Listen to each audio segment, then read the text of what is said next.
Good evening. It is 4 weeks until Londoners head to the polls, and today some of the parties were gearing up for a fight. Nigel Farage threw the Brexit party's hat firmly in the ring, saying they will contest every seat in the capital currently held by Labour. Elsewhere, politicians from other parties were giving their best fighting talk as we head ever closer to election day on December the 12th.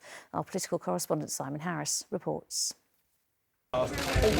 Nigel Farage wasn't pulling his punches. Alongside boxer Derek Chisora in an East London gym, he outlined his ambition to duff up as many Labour MPs in London as possible. Not literally, of course, but at the ballot box. There are constituencies that voted by 69%, by 70% to leave the European Union.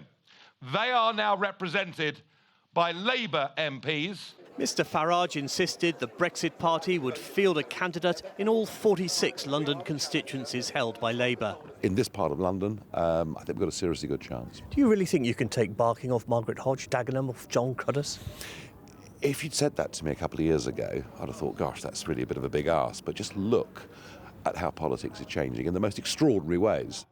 Earlier this week, Mr Farage ordered his candidates in Conservative constituencies to withdraw from the election to bolster Boris Johnson's chances. He hopes to win enough seats to hold the balance of power and force the Prime Minister into a no-deal Brexit. It's a strategy his supporters in Hainault today firmly endorsed. My ideal would be for Boris to get back with us with a substantial number of MPs to really hold his feet to the fire. You can't vote for a Brexit party candidate because there isn't one standing in your constituency. How will you vote?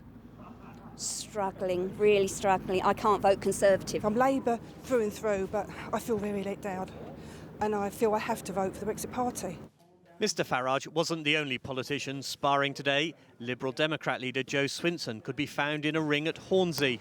Not to be outdone, London's Labour mayor put on his gloves at a gym in Battersea. Do you fear Nigel Farage in London? Well, Nigel Farage, Boris Johnson, to me they're the same thing. I don't fear either of them. I think both of them are anti-London. Both of them don't understand what makes our city tick. We're a city that's benefited hugely from immigration, economically, socially and culturally, but also benefited hugely from the European Union. With his Range Rover strategically parked for a speedy getaway, Mr Farage wasn't hanging around. This time tomorrow, we'll know for sure if he can make good on his promise to stand a candidate in every London seat held by Labour. Because if candidates haven't coughed up a £500 deposit and filled in their nomination papers before the 4 p.m. deadline, they'll be knocked out. Simon, news today of another Tory rebel out for revenge. Yes, the Conservative Party may not be facing a threat now from the Brexit party, but in a couple of constituencies in London and the home counties, Boris Johnson has got some potentially troublesome enemies who used to be on the same side, namely those MPs he stripped of the Tory whip. Sam Gyimah is standing in Kensington for the Lib Dems. Dominic Grieve is standing as an independent in Beaconsfield. And today, the former Justice Secretary David Gauke announced he's going to stand as an independent in his former seat of South West Hertfordshire. He also urged other voters in other constituencies to back the Lib Dems, although he's ruled out joining that party himself.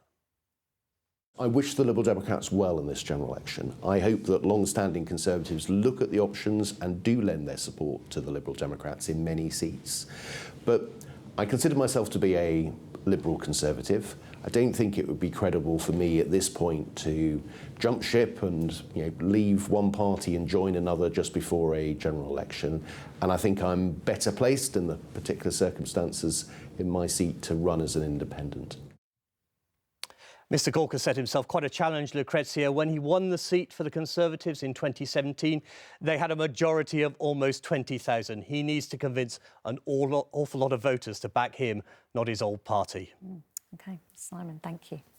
To the election campaign now, and after being expelled from the Conservative Party for rebelling over Brexit, Dominic Grieve is going it alone.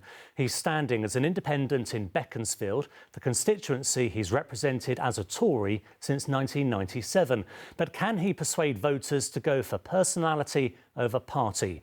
Our political correspondent Simon Harris has spent the day speaking to all the main candidates. Hello, sir. How are you? I'm okay, thank you. Joy. I'm the parliamentary candidate for the Conservatives. I hope we can count on your support. I'm sorry, no. I'll be supporting Dominic Grieve, as I've done before. Not the answer Joy Morrissey wanted to hear. Winning Beaconsfield should be a walk in the park for any Conservative candidate. But in this election, there's a fly in the ointment for the Tories. Their previous MP has gone rogue. Dominic Grieve is standing as an independent after falling out with his party over Brexit. The deal that Boris Johnson is taking us, or intends to take us out of the EU on, bears no relationship to what he himself was promoting in the 2016 referendum. Mr Grieve won the seat in 1997. He made it into David Cameron's cabinet as Attorney General. But since Brexit, he's been a serial rebel, demanding a second referendum. Ultimately, I've been the MP for a long time, and so I think people do know me, and I hope that some will trust me. I'm someone who has a different sort of set of skills and background. I'm not a barrister. I'm a working mother. I'm someone who worked in the performing arts. Ah yes, the performing arts. It seems like a great idea. Yeah? Joy Morrissey was once an actress with a role in an unremarkable low-budget American flick.